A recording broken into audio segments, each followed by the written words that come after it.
இன்றைக்கு கர்த்தருடைய வார்த்தைக்கு ஆதாரமாக யோவான் 13ஆம் அதிகாரம் முதல் வசனத்திலிருந்து 9வது வசனம் வரையிலும் நான் வாசிக்க விரும்புகிறேன். யோவான் எழுதின சுவிசேஷம் 13ஆம் அதிகாரம் 1ஆம் வசனத்திலிருந்து. பஸ்கா பண்டிகைக்கு முன்னே இயேசு உலகத்தை விட்டு பிதாவிடத்திற்கு போகும்படியான தம்முடைய வேளை வந்ததென்று அறிந்து தாம் இவ்வுலகத்தில் இருக்கிற தம்முடைய வருடத்தில் அன்பு வைத்தபடியே முடிவு பரியந்தமும் அவரிடத்தில் அன்பு வைத்தார். சீமோனின் குமாரனாகிய யூதாஸ் காரியோத்து அவரை காட்டிக் கொடுக்கும்படி பிசாசானவன் அவன் இருதயத்தை தூண்டின பின்பு அவர்கள் போஜனம் பண்ணி கொண்டு இருக்கையில் தம்முடைய கையில் பிதா எல்லாவற்றையும் ஒப்பு கொடுத்தார் என்பதையும் தாம் தேவனிடத்திலிருந்து வந்ததையும் தேவனிடத்திற்கு போகிறதையும் இயேசு அறிந்து போஜனத்தை விட்டு எழுந்து வஸ்திரங்களை கழற்றி வைத்து ஒரு சீலை எடுத்து அறையிலே கட்டிக்கொண்டு பின்பு பாத்திரத்தில் தண்ணீர் வார்த்து சீஷருடைய கால்களை கழுவவும் தாம் கட்டிக்கொண்டிருந்த சீலையினால் துடைக்கவும் தொடங்கினார். அவர் சீமோன் பேதுருவிடத்தில் வந்தபோது அவன் அவரை நோக்கி, ஆண்டவரே, நீர் என் கால்களை கழுவலாமா என்றான். இயேசு அவனுக்கு பிரதித்திரமாக, நான் செய்கிறது இன்னதென்று இப்பொழுது நீ அறியாய், இனிமேல் அறிவாய். பேதுரு அவரை நோக்கி, நீ ஒரு காலமே என் கால்களை கழுவப்படாது என்றான். இயேசு அவனுக்கு பிரதித்திரமாக, நான் உன்னை கழுவாவிட்டால் என்னிடத்தில் உனக்கு பங்கு இல்லை என்றார். அதற்கு சீமோன் பேதுரு, ஆண்டவரே, என் கால்களை மாத்திரமல்ல என் கைகளையும் என் தலையையும் கூட கழுவ வேண்டும் என்றார். இது பெரிய வெள்ளிக்கிழமைக்கு முந்தின நாள், பெரிய வியாழக்கிழமை நடந்த ஒரு சம்பவம். இன்னும் சில மணி நேரத்தில் அவர் காட்டிக் கொடுக்க போகிறார். இன்னும் கொஞ்ச நேரத்தில் கெத்செமனே தோட்டத்தில் அவரை கைது செய்ய போகிறார்கள். இன்னும் கொஞ்ச நேரத்தில் அவர் சிலுவில் அறையப்பட்டு உலக ஊழியத்தை முடித்துவிட்டு பிதாவிடத்தில் போகிறார்.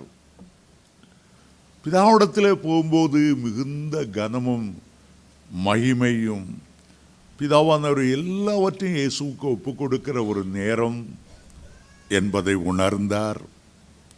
அவர் செய்த ஒரு முக்கியமான செயல் இந்த வேத புத்தகத்தில் எழுதப்பட்டிருக்கிறது.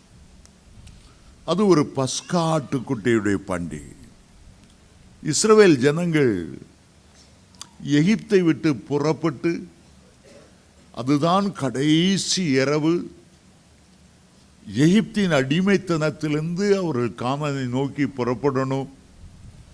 ஆண்டவர் சொன்னபடியே ஒரு பஸ்காவை அடித்தார்கள், ஆசரித்தார்கள்.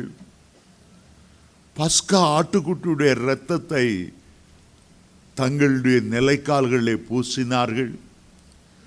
அவசரமாய் கால்களிலே பாதரட்சிகளை தொடுத்து கொண்டு புறப்பட ஆயத்தமானார்கள்.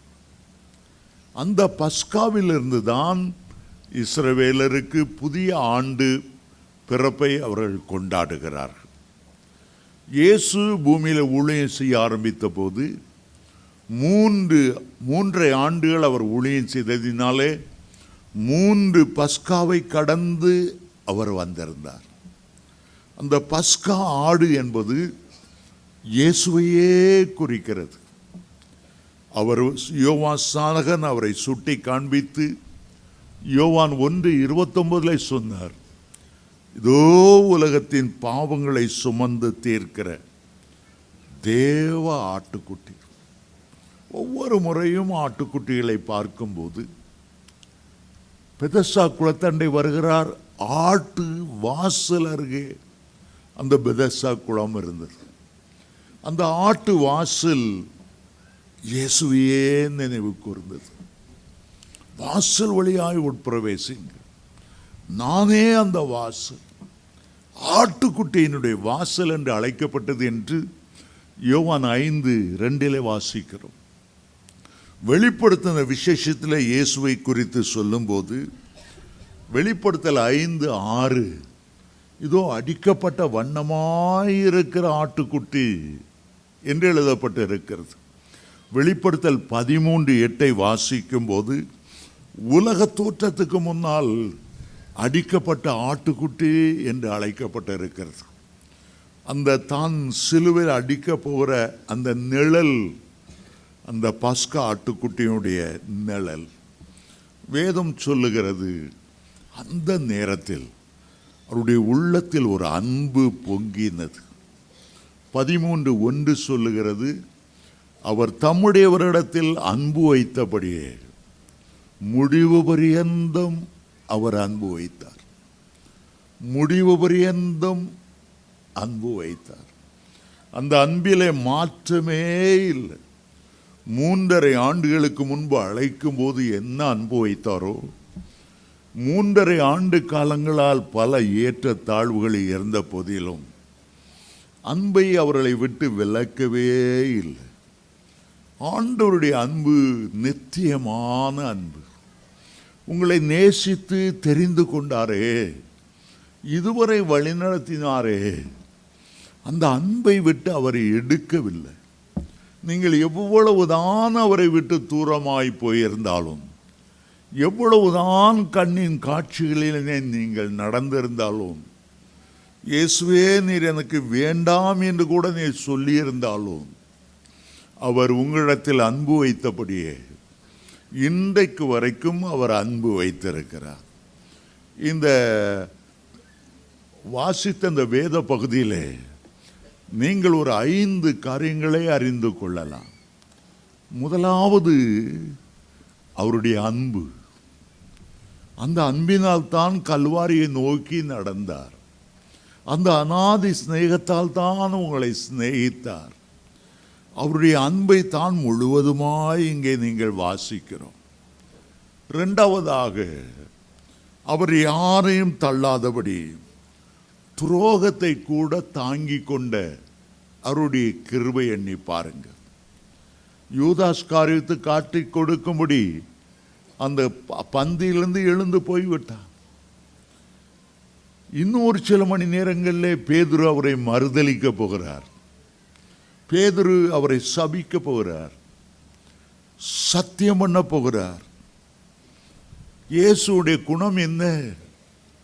தாங்கிக் கொள்ள முடியாத துரோகங்களையும் தாங்கி மன்னிப்பு கொடுத்து அரவணைக்கிற ஒரு தேவன்.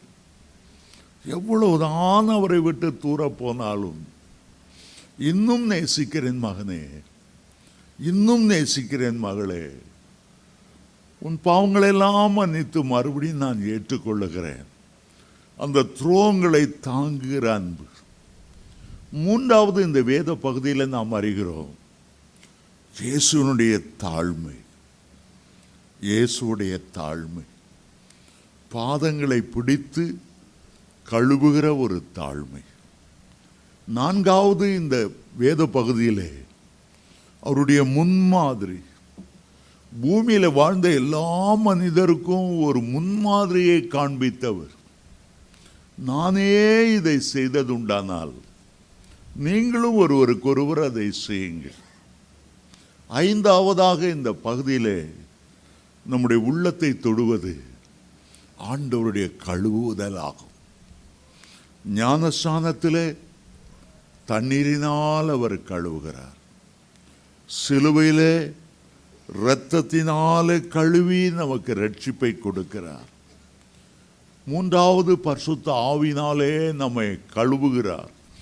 அபிஷேக தைலத்தால் அவர் கழுவுகிறார்.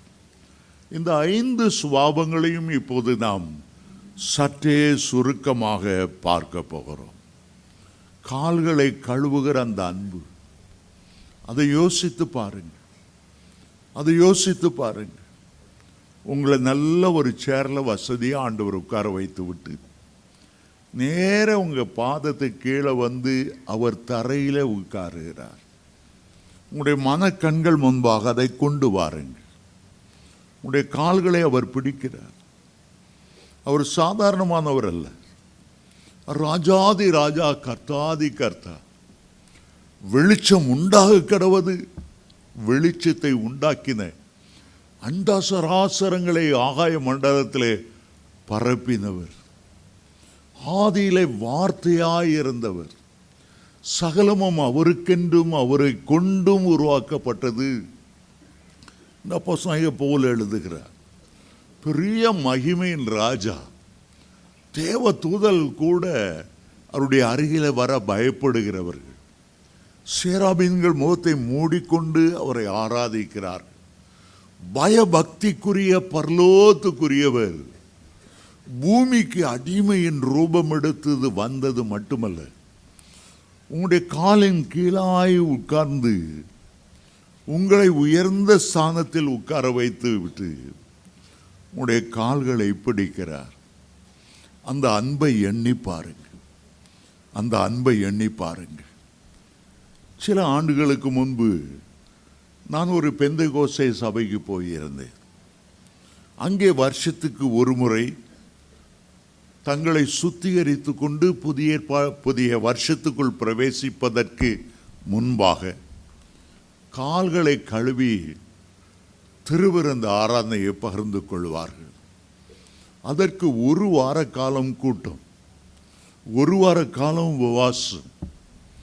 நான் கடைசி நாளில் தற்செயலாய் போயிருந்தேன். கால் கழுவ வேண்டும் என்று சொன்னபோது எனக்கு தெரியவில்லை. அதற்கு முன்பாக அப்படி ஒரு கூட்டத்தில் நான் கலந்து கொண்டதும் இல்லை. சில படித்தவர்கள் தங்களுடைய அந்தஸ்துக்கு ஏற்ற படித்தவர்களை பார்த்து, உங்களுடைய கால்களை கழுவலாமா, மாறி மாறி கழுவி கொண்டார்கள். நான் யோசித்து பார்த்தேன், ஆண்டவர் எவ்வளவு பெரியவராக இருந்தோம், அவருக்கு கொஞ்சம் கூட எந்த தகுதி இல்லாத நம்முடைய கால்களை கழுவினாரே. அவர் ஒரு ஏழை மனிதனை கண்டேன். வயதானவர், காலெல்லாம் வெடித்து போய் இருந்தது. செருப்பு போட்டு நடக்கிற கால் எப்படியோ வளைஞ்சி நெளிஞ்சி வெடிப்பாய் புண்களாய்.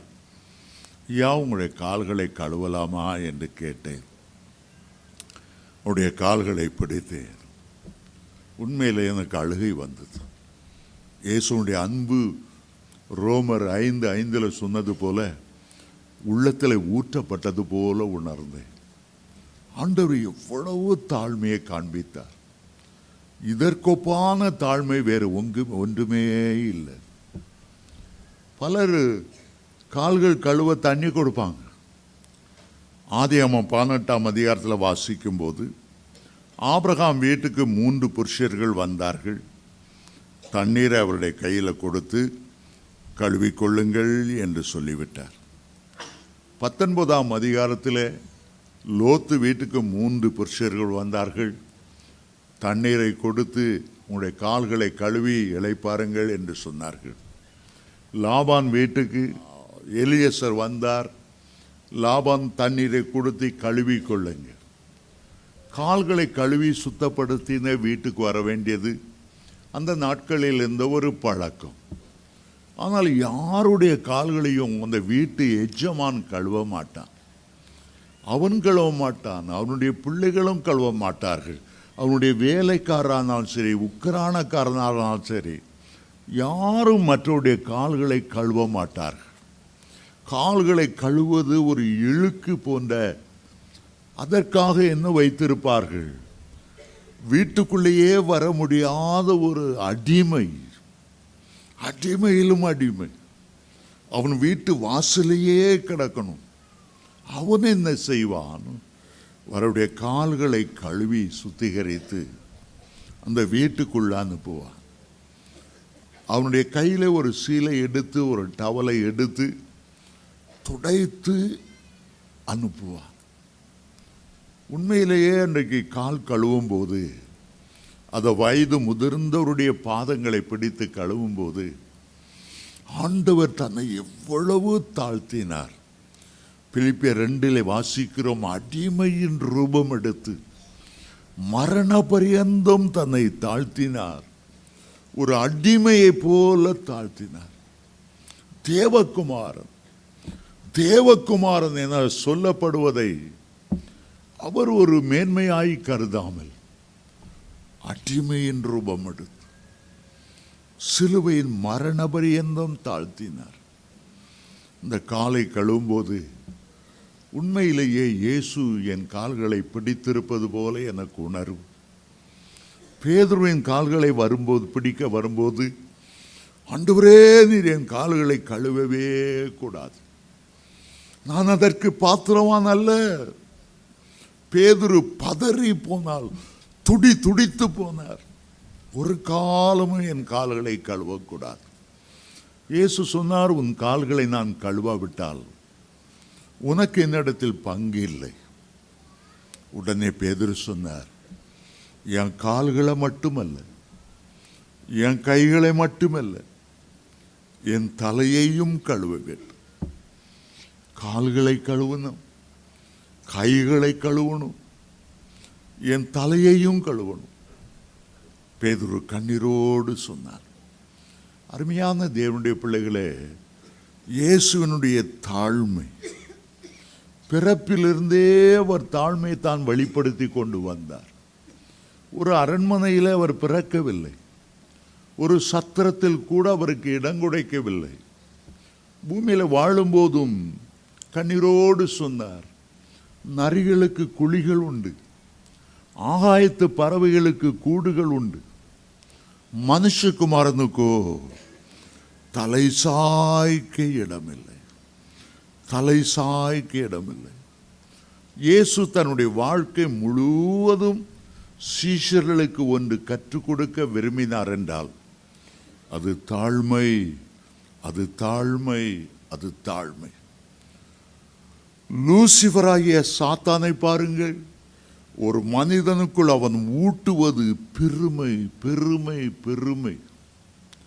ஏசாயா 14 அதிகாரத்திலும் எசேக்கியேல் 28 அதிகாரத்திலும் பரலோகத்தில் இருந்த அந்த லூசிபர், பிரதான கேருபாயிருந்த அந்த லூசிபர், அக்கினி மயமான கற்களின் நடுவிலே உலாவின அந்த லூசிபர் என்ன பாவம் செய்தான்?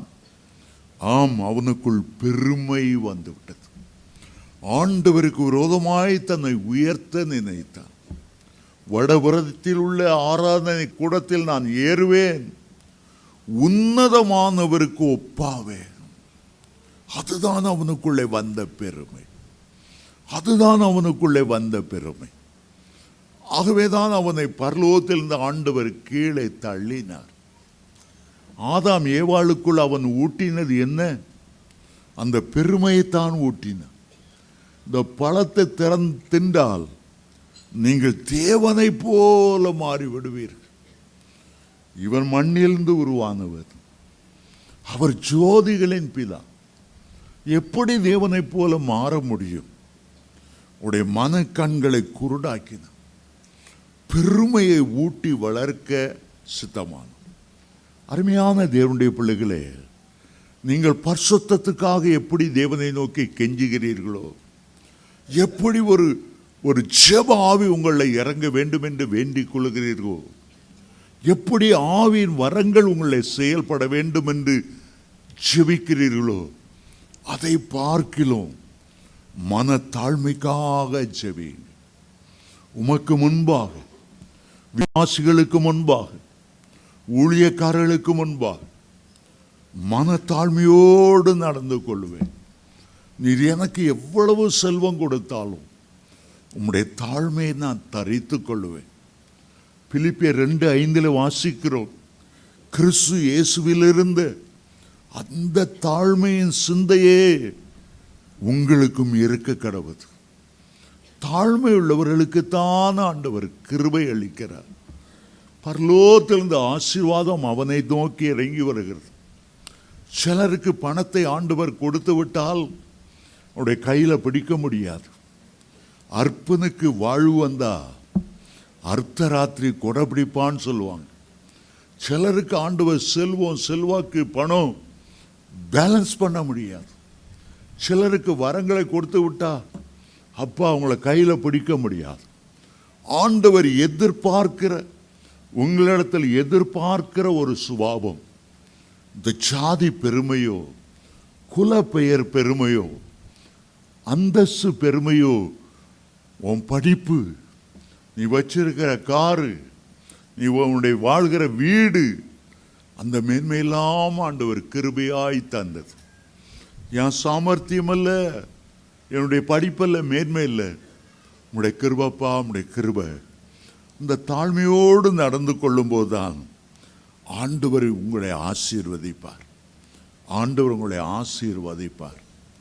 சிலர் கொஞ்சம் ஆண்டவர் வரங்களை கொடுத்தா போதும். இன்றைக்கு தேவனுடைய ஊழியக்காரர்களும் விசுவாசிகளுக்கும் என்ன ஒரு பைத்தியம், ரெவரன், டாக்டர், அப்பாசல், கார்டினல், அது இது தங்க பேரை வச்சு இவ்வளோ பட்டத்தை போட்டு நாங்கள் எவ்வளோ பெரிய ஆள் என்று காட்ட விரும்புகிறார்கள். ஆண்டவர் அதை அருவருக்கிறார். பட்டமல்ல, பதவி இல்லை. ஆண்டு உங்களை ஆசீர்வதிக்கட்டும். எந்த ஊழியக்காரனை நான் குறை சொல்ல விரும்பவில்லை. ஆனால் இதையெல்லாம் பார்க்கும்போது மறைமுகமாக சாத்தான் ஒரு பெருமையை ஊட்ட நினைக்கிறான் என்பதைத்தான் உணர்ந்து கொள்ள முடிந்தது. திருப்பத்தூரில் 27 வருஷங்களாக உபவாச கூட்டம் நடத்தி கொண்டு இருக்கிறோம். ஏறக்குறைய 54 முகாம்களை நடத்திவிட்டோம். அதில் சேர்ந்திருக்கிற நாங்கள் முதல்ல தீர்மானித்தது, எங்களை நாங்கள் வெறுமையாக்கி தாழ்மையோடு நடந்து கொள்வோம். சார் மோகன் லாசரஸுக்கு முன்னால் ரெவரன் டாக்டர்னு பட்டம் போட்டிருக்காரா? இல்லை, பிரதர் மோகன் சிங். சாம் ஜோத்ரிக்கு முன்னால் என்ன பட்டம் போட்டிருக்காரு? பிரதர் சாம் ஜோத்ரா. ராபின்சனுக்கு முன்னால் என்ன பட்டம் போட்டிருக்காரு? Brother Robinson. வின்சென்ட் ராஜுக்கு முன்னால், எபனேஸ்வர் பால் முன்னால் பிரதர் பிரதர் பிரதர். எல்லாரும் என்ன பார்த்து கேட்குற உண்டு, 27 வருஷம் ஒழிச்சிட்டீங்க, ஒரு ரெவரன் டாக்டர், ஒரு அப்போஸ், ஒன்றும் வேண்டாம், இங்கே பட்டம் வேண்டாம், பதவியும் வேண்டாம். ஆண்டோடைய கண்களில் எங்களுக்கு தயவும் இரக்கமும் கிடைத்தால் போதும். உங்களுடைய வாழ்க்கையிலும் கூட ஆண்டவர் உங்களை எவ்வளவு ஆசீர்வாதித்தாலும் நான் மனத்தாழ்மையோடு நடந்து கொள்வேன், மனத்தாழ்மையோடு நடந்து கொள்வேன். இயேசுவை ஒருவன் பார்க்க வந்து அவன் ஆரம்பித்தான், நல்ல போதகரேன்னு சொன்னான். அதை கூட ஆண்டவரை ஏற்றுக்கொள்ளலை. நல்ல போதகர்னு சொன்னால் என்ன தப்பு? நீ நல்லவன் என்று சொல்லுவானே, நீ நல்லவன், அதை கூட ஆண்டவரை ஏற்றுக்கொள்ளலை. அவ்வளவு தாழ்மையோடு ஆண்டவர் நடந்தார். அந்த தாழ்மைதான் நாம் தரித்து கொள்ள வேண்டும் என்று ஆண்டவர் விரும்பினார். ஆண்டவர் சொல்லுகிறார், நானே உன்னுடைய கால்களை கழுவினது உண்டானால் என் மாதிரியை நீங்களும் பின்பற்றுங்கள். ஆண்டவர் ஒரு முன்மாதிரியை நமக்கு முன்பாக வைத்து போனார். 1 பேதுரு 2:21 நீங்கள் அவருடைய அடிச்சுவடுகளை பின்பற்றும்படி உங்களுக்கு மாதிரியை அவர் காண்பித்தார். எப்படி தாழ்மையோடு நடந்து கொள்ள வேண்டும், ஒரு தாழ்மையை ஆண்டவர் காண்பித்தார். என்னுடைய திருமண வாழ்க்கையில் 35 வருடங்கள் நான் கழித்து விட்டேன். ஒரு நாள் ஆண்டவர் என்னோடு இடைப்பட்டார். இந்த 35 வருஷமும் உன்னுடைய வீட்டில் பிரச்சனை, போராட்டங்கள் வரும்போது நீ ஒரு நாளும் உன்னை தாழ்த்தி உன்னுடைய மனைவி மன்னிப்பு கேட்டதே இல்லை. நீ பெரிய யோக்கியனா, நீ பெரிய பரிசுத்தவானா, எல்லா தடவையும் உன் மனைவி தான் சாரின்னு சொல்ற. ஒன்று செய், நீ உன்னை தாழ்த்தி உன் மனைவிட்ட போய் அவருடைய கால்களை கழுவி சாரின்னு சொல்லு, ஒப்புரவாக. எனக்கு கஷ்டத்திலும் அதை போல ஒரு கஷ்டம், ஒரு தன்மான இழுக்கு, ஒரு மீசை வச்ச ஆம்பளை. அப்போ எனக்கு மீசை இருந்துச்சு. மனைவி காலை பிடிக்கிறதா? ஐயோ, கஷ்டத்தில் கஷ்டமான காரியம். அதில் நான் ப்ரீச்சராக இருக்கிறேன். நான் போய் என் மனைவி ரொம்ப மனசு கஷ்டமாக இருந்தது. சரி, ஆண்டவருடைய ஆவியான ரொம்ப ஏவினப்படினால் ஒரு சாயங்காலம் என்னுடைய மனைவி ரூமுக்கு தோளில் ஒரு துண்டை போட்டுட்டு கையில் ஒரு பக்கெட்டை போட்டு, இந்த ஆண்டவரே இவ்வளோ கஷ்டமான காரியம், இந்த சுயங்கிறத உடைக்கிறது மாதிரி ஒரு கஷ்டமான காரியம் ஒன்றும் இல்லை. என்ன நீ என் மனைவி பதறுகிறா? நான் சொன்னேன், திருமணமாகி 35 வருஷம் ஆச்சு, இது நமக்கு வெட்டிங் டே. ஆனாலும் உனக்கு விரோதமாக நான் எத்தனையோ தப்பு பண்ணியிருக்கிறேன். ஆனாலும் நான் மன்னிப்பு கேட்டதே இல்லை. நீ ஒன்று செய், சின்ன குறையோ பெரிய குறையோ 35 வருஷம் எல்லாத்தையும் நீ மன்னிச்சிரு, நானும் உன்னை மன்னிக்கிறேன். என்னுடைய மனைவி காலை பிடிச்சேன் பாருங்க, மகாவேதனையான ஒரு காரியம். ரொம்ப அழுதேன், மன்னித்துக்கொள் என்று சொல்லி. என் மனைவி சொன்னாள், நானும் உங்களுடைய கால்களை கழுவிடுறேன். 35 வருஷம் நம்முடைய குடும்ப வாழ்க்கையில் நான் செய்த எல்லாவற்றையும் நீங்கள் மன்னித்து கொள்ளுங்க. நமக்குள்ளே ஒரு தெய்வீக சமாதானம் வரட்டும். உண்மையிலே சொல்லுகிறேன், அந்த நாளிலே நான் அவ்வளவு அபிஷேகத்தால் நிரப்பப்பட்டேன். உண்மையாய் சொல்ல முடியும், பரலோகம் திறந்து ஒரு தேவ அன்பு எனக்குள்ளே ஊற்றப்பட்டதை உணர்ந்து, அந்த அனுபவத்தை அடைந்தவர்கள்தான் அது எவ்வளவு ஒரு மகிழ்ச்சியான ஒரு அனுபவம் என்பதை புரிந்து கொள்ள முடியும். ஒருவருடைய பாதத்தை ஒருவர் கழுவுங்கள், நானே முன்மாதிரி அதை செய்து காண்பித்திருக்கிறேனே. உங்களுக்கு யாரிடத்தில் ஆயிலும் கசப்பு இருக்கும் என்றால், யாரையாயிலும் மன்னிக்க முடியாமல் இருக்கும் என்றால், ஒன்று செய்யுங்க, அவங்க வீட்டுக்கு போங்க. போகும்போது ஒரு பக்கெட் எடுத்துகிட்டு போங்க, போகும்போது ஒரு டவலையும் எடுத்துகிட்டு போங்க. பிரதர், ரொம்ப நாள் உங்கள் மேலே ஏதோ ஒரு கசப்பு, நீங்கள் என்னை பற்றி அப்படி இப்படியெல்லாம் பேசிட்டீங்கன்னு கேள்விப்பட்டேன். நீங்கள் செய்த காரியம் எனக்கு மனசுக்குள்ளே வேதனையாக இருக்குது. தந்தை பெர்க்மேன்ஸ் பாடினார, யாருமே எல்லாம் கசப்பு இல்லைப்பா, துண்டை உதறி போட்டு அந்த அனுபவம் நான் பெற விரும்புகிறேன். எல்லா குறையும் மன்னிங்க, எல்லா குறையும் மன்னிங்க. எனக்கு ரொம்ப ஆசை, நம்முடைய சர்ச்சில் கூட கால் கழுவி கம்யூனியன் கொடுக்கணுன்னு ரொம்ப ஆசை. ஆனால் இவ்வளோ பேரும் கால் கழுவுன்னா எத்தனையோ மணி நேரம் ஆகும், தண்ணி கிடைக்கிறதே பஞ்சமாக இருக்குது. ஆனால் அந்த கழுவுற அந்த அனுபவம் ஏதோ ஒன்று சொல்லுது. ஃபிசிக்கலாக அதை ஒரு பாரம்பரியமாக கொண்டு வந்துடக்கூடாது. பாரம்பரியமாக கொண்டு வந்தீங்கன்னா அதில் உள்ள மதிப்பு தெரியாது. கடமைக்காக போய் கால் கழுவுறது, அது அல்ல. உண்மையிலே உள்ளத்தின் ஆழத்தில் கிறிஸ்துவனுடைய தாழ்மையை தரித்து கொண்டு, அதை மனக்கண்களுக்கு முன்பாக இயேசு நம்முடைய கால்களை கழுவினார் என்கிற அந்த உணர்வோடு கூட பாதங்களை பிடித்து கழுவுவது இவ்வளோ ஒரு பெரிய ஆசீர்வாதமாக இருக்க வேண்டும். ஆண்டவர் சொன்னார், நானே அதை செய்தது உண்டானால், நானே உங்களுக்கு முன்மாதிரியை காண்பித்தது உண்டானால், சீஷர்கள் யார்? அற்பமாய் எண்ணப்பட்டவர்கள், மீன்பிடிக்காரர்கள். கிட்ட போனாலே கருவாட்டு நாத்தம் கப்புன்னு அடிக்கும். அப்படிப்பட்ட படிப்பறிவில்லாத இஸ்ரவேல் தேசத்தில் கூட கலிலேயா ஊர்க்காரங்களை மதிக்கவே மாட்டாங்க. கலிலேயா காட்டான்னு சொல்லுவாங்க, மீன்பிடிக்காரன்னு சொல்லுவாங்க. யூதயாவுக்கு வந்தால் யூதயாவில் தான் ரொம்ப ரொம்ப படித்தவர்கள். பரிசேயர்கள் அத்தனை பேரும் யூதயாவை சேர்ந்தவர்கள். ஆனால் இந்த கலிலேயாவில் அந்த சீஷர்களை ஆண்டவர் தெரிந்து கொண்டது மட்டுமல்ல, அவருடைய கால்களை பிடிக்கும்போது எப்படிப்பட்ட ஒரு உணர்வு உண்டாயிருக்கும் யோசித்து பாருங்கள், யோசித்து பாருங்கள். ஆண்டவர் தாழ்மையை கற்றுக் கொடுக்க விரும்பினார். இன்னும் ஒரு சில நிமிஷ நேரத்தில் அவர் சிலுவையை சந்திக்கணும். அந்த இன்னும் சில மணி நேரம் தான் இருக்குது. பேதுருடைய காலை பிடிக்கிறார். இன்னும் ஒரு சில மணி நேரத்தில் அவன் மறுதலிக்க போறான். இயேசு யாரும் தெரியவே தெரியாது, சத்தியமா தெரியாது, இயேசு சபிக்கப்பட்டவன் சொல்ல போறான். ஆனாலும் ஆண்டவர் அவனுடைய காலை பிடித்தார். 3 வருஷமா அவரோடு கூட இருந்த சீஷன், பழக்க வைத்த சீஷன், அவன் பந்தியிலிருந்து எழும்பி போயிட்டான்.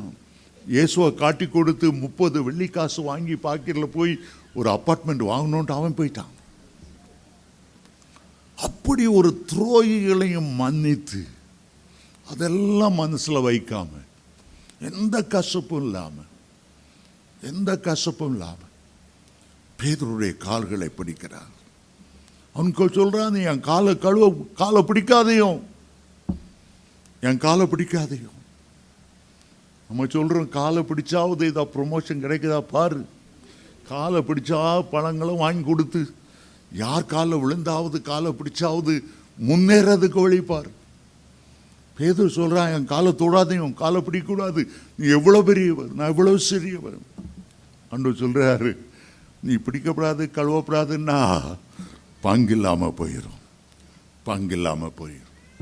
அருமையான தேவனுடைய பிள்ளைகளே, நாம் ஞானஸ்நானத்திலே அவருடைய சுத்த ஜலத்தினாலே கழுவப்படுகிறோம்.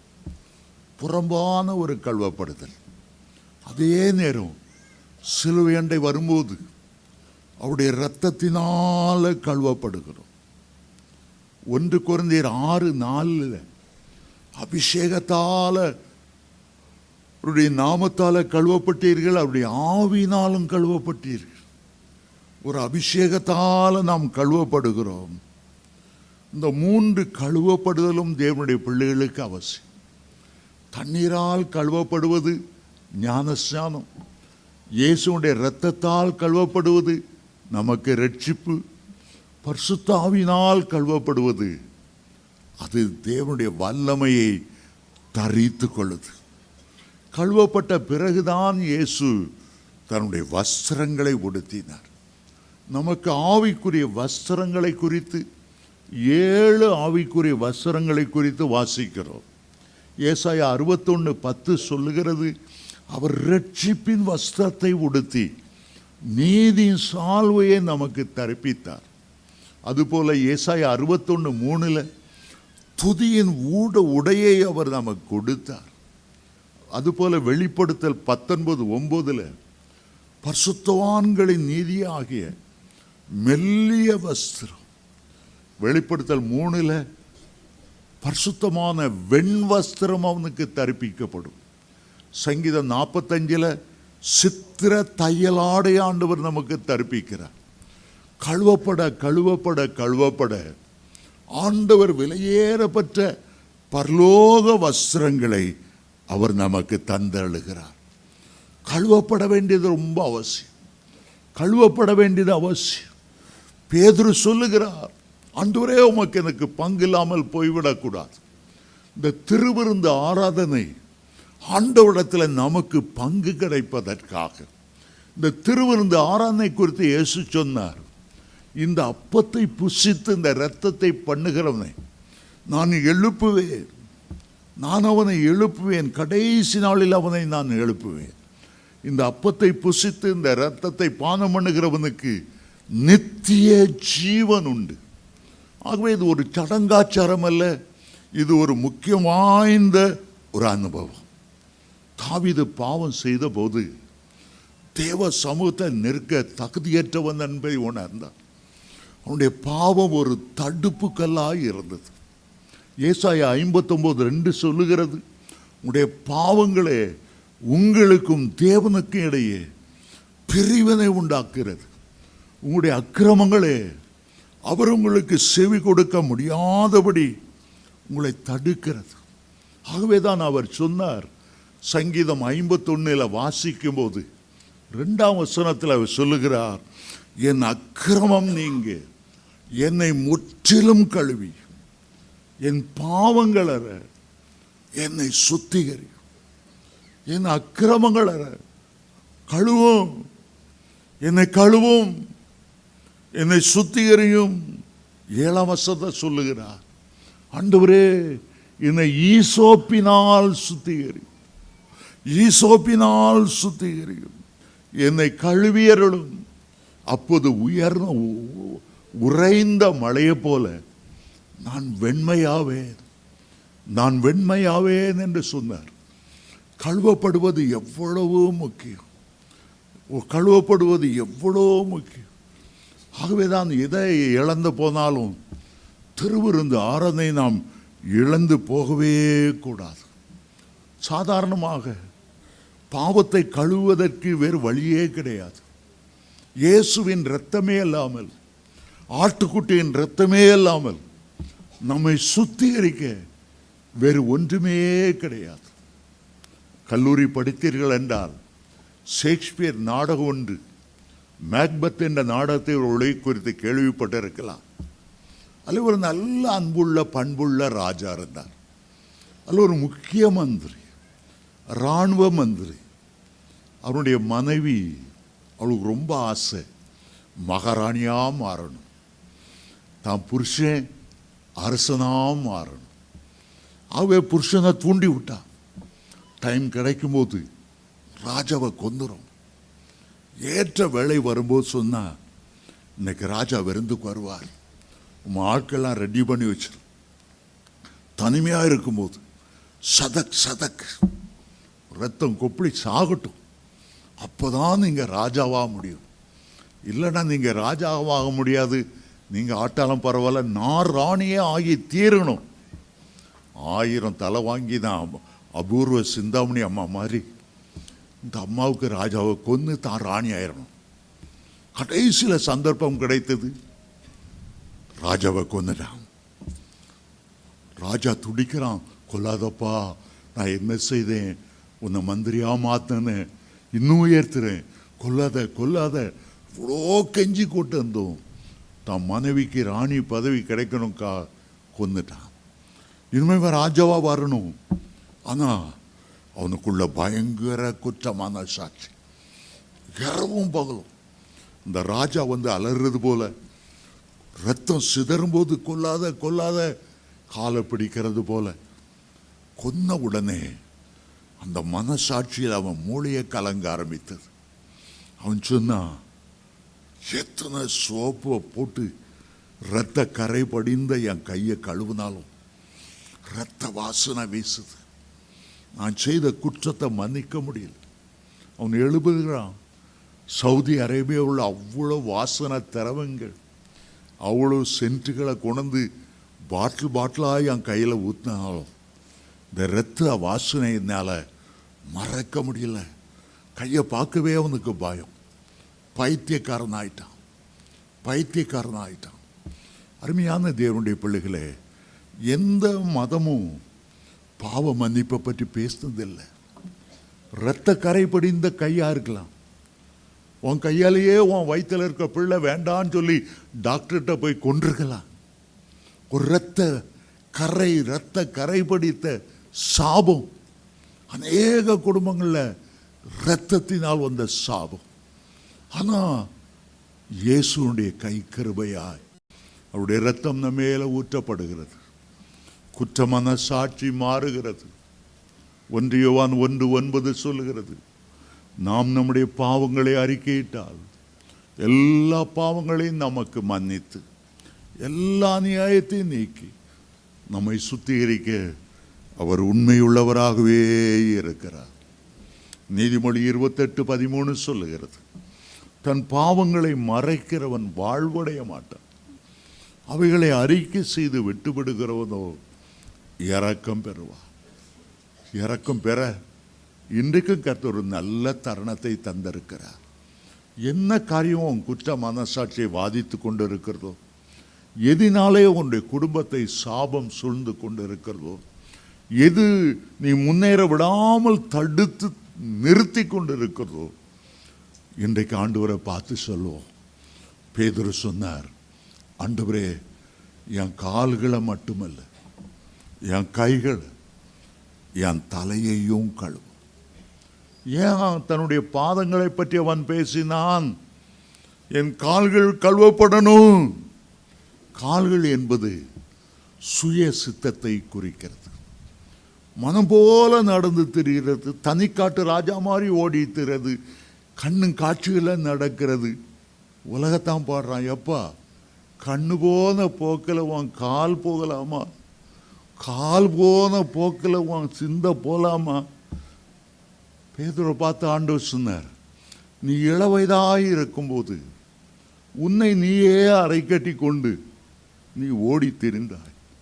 ஆனால் நீ முதிர் வயதாகும்போது உன் நடையை ஆவியானவருக்கு ஒப்பு கொடுத்து அவர் உன்னை நடத்தும்படி, உன்னுடைய சுய சித்தம் அல்ல, பரிசுத்தாவியானவருடைய சித்தம் நிறைவேறும்படி அவருக்கு ஒப்பு கொடு. ரெண்டாவது அவன் கைகளை பற்றி பேசுகிறான். ஆண்டவரே, என் கைகளை கழுவும், என் கால்களை மாத்திரமல்ல. அவனுக்கு தெரியாது, இன்னும் சில மணி நேரத்தில் இயேசு கெத்செமனே தோட்டத்தில் போகிறார். இன்னும் சில மணி நேரத்தில் அவனுடைய கைகளில் பட்டையை தேந்தி தான் கை கழுவப்படலைன்னா அந்த மல்கூசுடைய காதரை அவனுடைய கை வெட்ட போகுது. அது அவனுக்கு தெரியாது. சொல்லுகிறான், என் கைகளை கழுவோம், நான் பட்டயத்தை தூக்கிடக்கூடாது, முறுக்கு மேசியை மிருக்கி விட்டு நான் யாருங்கிறத காட்டுவேன், அப்படிப்பட்ட வார்த்தைகள் பேசிடக்கூடாது, என் மனைவியை என் கையை அடிக்கக்கூடாது. நிறைய மனைவிமார் புருஷனை அடிக்கிறாங்க, பாவம், அது வேற கதை, அது வேற கதை. என் கையை பழி வாங்கக்கோ அடிக்கிறக்கோ போயிடக்கூடாது, என் கையை கழுவும்.